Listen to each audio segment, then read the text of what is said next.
حضور غوث اعظم رضی اللہ تعالیٰ بہت بڑی شخصیت، بہت بڑا نام ہے۔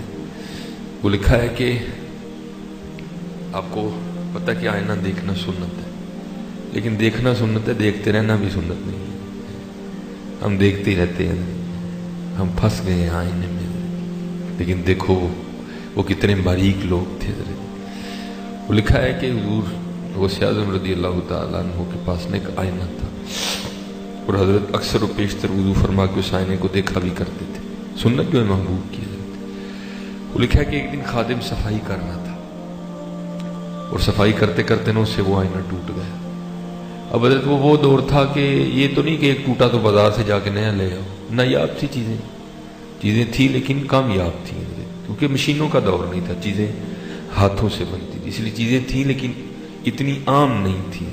ٹھیک ہے، اب یہ معاملہ ہو نہیں سکتا تھا کہ وہ فی الفور جا کے کہیں سے شیشہ لے جائے۔ وہ بڑا گھبرایا کہ جب حضور غوث اعظم رضی اللہ تعالیٰ عنہ وضو فرما کے شیشہ طلب کریں گے تو میں کیا جواب دوں گا۔ اب حضرت حضور غوث اعظم رضی اللہ تعالیٰ عنہ کی خانقاہ تو وہ خانقاہ ہے نا جہاں اگر چور بھی چوری کرنے آ جائے تو جاتے ہوئے کتب بن کے جاتا ہے۔ اور پھر وہ خادم جس پہ دن میں کئی بار حضور غوث پاک رضی اللہ تعالیٰ عنہ کی مبارک نگاہیں پڑتی ہوں گی، جو دن میں کئی بار حضور غوث اعظم رضی اللہ تعالیٰ عنہ کی زیارت کرتا ہوگا، پھر اس میں کیا کمالات پیدا ہوئے ہوں گے۔ تو اس لیے لکھا ہے کہ جب حضور غوث اعظم رضی اللہ تعالیٰ عنہ نے آئینہ طلب فرمایا نا، وہ یہ نہیں آگے سے عرض کرتا کہ حضور میں صفائی کرنے آیا تو میرے کو ٹوٹ گئے، بلکہ عرض کیا کرتا ہے، از قضا آئینہ چینی شکست، حضور قضا ہی سی ٹوٹ گیا۔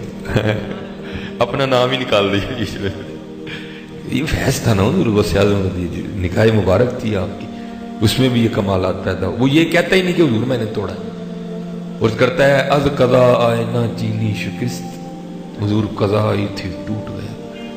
لکھا ہے حضور غوث پاک رضی اللہ تعالیٰ عنہ اتنے خوش ہوئے آپ نے فی الفور مصرع ملایا، اور کرتا ہے از قضا آئینہ چینی شکست، آپ نے فرمایا خوب شد اسباب خود بینی شکست، چنگا آیا ٹوٹ گیا ہے، نہ ویکھاں گے نہ اپنا بھی یاد آئے گا، ہن یار نو یاد کریں گے۔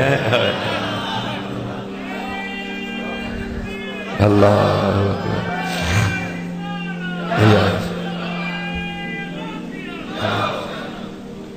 از قضا آئینہ چینی شکست، خوب شد اسباب خود بینی شکست۔